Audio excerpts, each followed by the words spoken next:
पौराणिक कथाओं के अनुसार मानसरोवर के पास स्थित कैलाश पर्वत पर शिव शंभू का धाम है। आप ये तो जानते ही होंगे कि कैलाश पर्वत पर भगवान शिव अपने परिवार के साथ रहते हैं, पर ये नहीं जानते होंगे कि वह इस दुनिया का सबसे बड़ा रहस्यमय पर्वत है।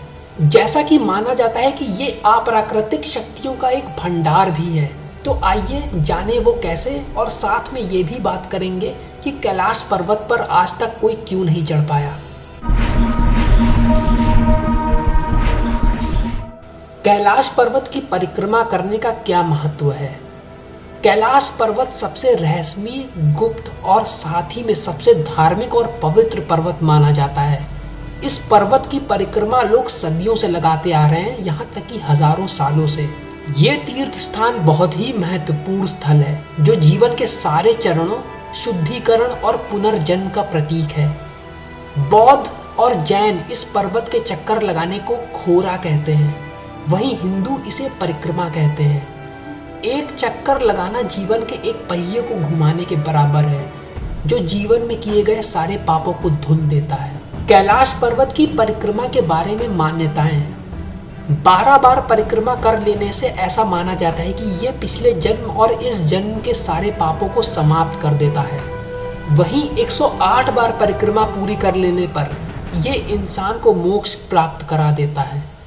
एक खोरा यानी एक चक्कर लगा पाना ही बहुत मुश्किल है, क्योंकि इस जगह तक पहुंच पाना ही बहुत कठिन है और खतरे से भरा हुआ है। ऐसी जगह जहां पार्वती जी ने की थी कठिन तपस्या, इस जगह को गौरी कुंड कहा जाता है। ये कुंड हमेशा बर्फ से ढका रहता है, मगर तीर्थ यात्री बर्फ हटाकर इस कुंड के पवित्र जल में स्नान करना नहीं भूलते। 7.5 किलोमीटर तथा 80 फुट गहराई वाले इस झील में माता पार्वती ने भगवान शिव को पति रूप में पाने के लिए घोर तपस्या की थी। मानसरोवर झील की खोज। ऐसा माना जाता है कि महाराज मानधाता ने मानसरोवर झील की खोज की थी और कई वर्षों तक इसके किनारे तपस्या की थी, जो कि इन पर्वतों की तलहटी में स्थित है। बौद्ध लोगों का मानना है कि इस जगह में बीचों बीच एक पेड़ पाया जाता है, जिसमें से निकलने वाले फल किसी भी तरह के शारीरिक व मानसिक रोगों को पूरी तरह से दूर और ठीक कर सकते हैं। हिंदू इस पेड़ को कल्प वृक्ष के नाम से भी बुलाते हैं। मानसरोवर झील लगभग 320 किलोमीटर के क्षेत्र में फैली हुई है। इसके उत्तर में कैलाश पर्वत है और पश्चिम में रक्षातल यानी राक्षसतल झील है। पुराणों के अनुसार मीठे पानी की मानसरोवर झील की उत्पत्ति भगीरथ की तपस्या से भगवान शिव के प्रसन्न होने पर हुई थी। ऐसी अद्भुत प्राकृतिक झील इतनी ऊंचाई पर किसी भी देश में नहीं है। पुराणों के अनुसार शंकर भगवान द्वारा प्रकट किए गए जल के वेग से जो झील बनी, उसी का नाम मानसरोवर झील पड़ा। कैलाश पर्वत क्या सहस्रा चक्र है?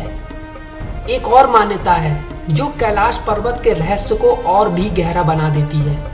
ऐसा माना जाता है कि सहस्रा चक्र वास्तव में हमारे शरीर में पाया जाता है, जो हमारी परम चेतना का मुख्य केंद्र है, यानी हमारी सुप्रीम कॉन्शियस का मेन सेंटर, जिसे शिव भी कहा जाता है। जब हमारी कुंडलिनी इस मुख्य केंद्र पे पहुंच जाती है, तब उसका मिलन शिव से हो जाता है। इसी चीज का भौतिक रूप है कैलाश पर्वत, जहाँ पे शिव की ऊर्जा पृथ्वी में केंद्रित है। हिंदू मान्यताओं के अनुसार भगवान शिव जी कैलाश पर्वत की चोटी पर रहते हैं और इस जगह को स्वर्ग भी माना जाता है, जो आत्माओं का अंतिम ठिकाना है और दुनिया का आध्यात्मिक केंद्र। पुराणों में दिए गए कैलाश पर्वत के बारे में विवरण।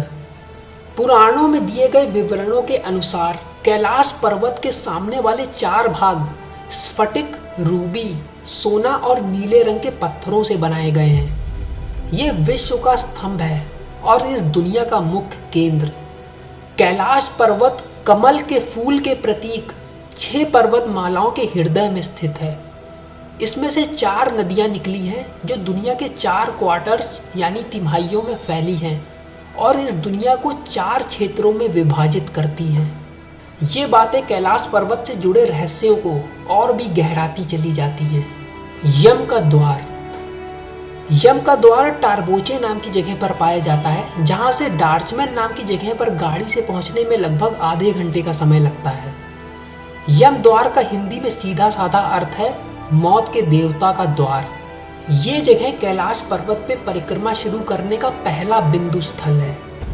इसको तिब्बत में चोटेन कैंग निगी के नाम से भी जाना जाता है, जिसका मतलब होता है 2 पैरों वाला स्तूपा, यानी 2 पैरों वाला एक बौद्ध मंदिर। अस्थापद 17,000 फीट की ऊंचाई पे पाई जाने वाली ये जगह कैलाश पर्वत का तल है, जिसे हिंदुओं और बुद्धिस्ट लोगों का सबसे मुख्य धार्मिक स्थान माना जाता है।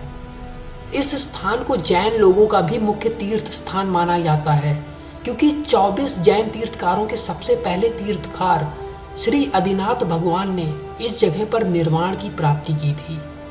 वास्तव में अस्थापद का मतलब होता है 8 कदम या 8 पग। संस्कृत में अस्थ का मतलब होता है 8 और पद का मतलब होता है कदम, जिस वजह से इस जगह का ये नाम पड़ा। राक्षस ताल यानी रावण ताल कैलाश मानसरोवर के निकट ही एक स्थान है, जहां राक्षस राज रावण ने भगवान शिव की कई बार घोर तपस्या करके उनसे अनेकों वरदान प्राप्त कर लिए थे। उस स्थान का नाम है राक्षस ताल। इसे रावण ताल के नाम से भी जाना जाता है। वास्तव में रावण से भी पहले बहुत से राक्षसों ने इस स्थान पर तपस्या करी थी, तभी से ये राक्षस ताल के नाम से जाना जाने लगा। पर लंकेश्वर रावण द्वारा इसी स्थान पर तपस्या किए जाने के पश्चात ये स्थान रावण ताल के नाम से प्रसिद्ध हो गया, और रावण के बाद कोई भी इस जगह पर जाकर तपस्या करने की हिम्मत नहीं जुटा पाया। हालांकि इस जगह पर अभी भी कुछ तांत्रिक आते हैं और उनकी साधना बहुत ही गुप्त होती है।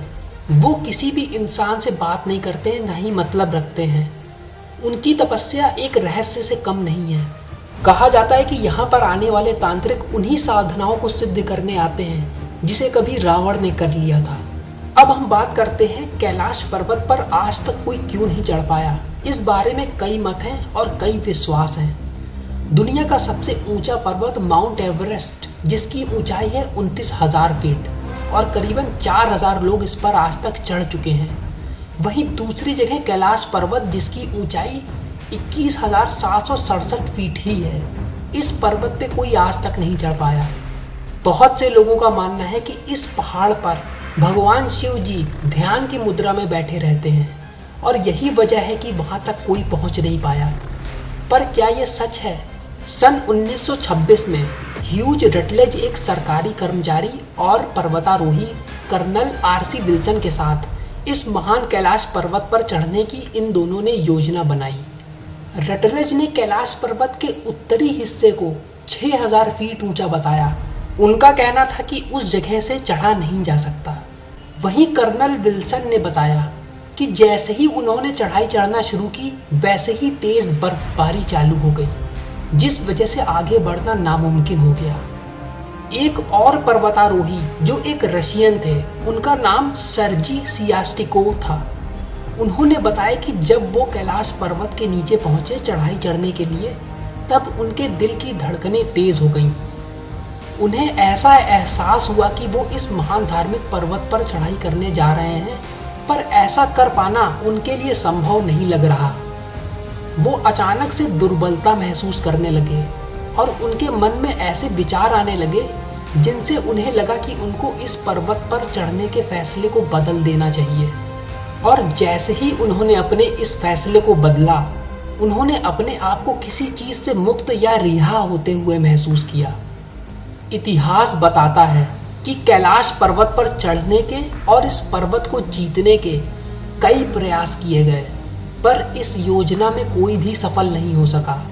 आखिरी बार इस पर्वत पर चढ़ने का प्रयत्न स्पेनिश सदस्यों ने सन 2001 में किया था, जिन्हें चाइना सरकार ने अनुमति दी थी।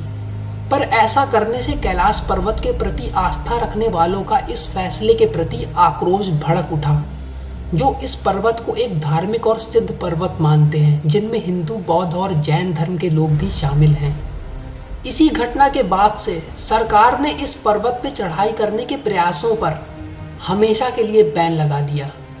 इसी के साथ कैलाश पर्वत के सबसे बड़े रहस्यों का ये दूसरा भाग समाप्त होता है। पहला भाग देखने के लिए आप पीछे के वीडियोस में जा सकते हैं। वीडियो देखने के लिए आप सबका बहुत बहुत धन्यवाद। मैं मिलता हूँ बहुत ही जल्दी एक नए असाधारण वीडियो के साथ इसी चैनल पे। तब तक के लिए नमस्कार।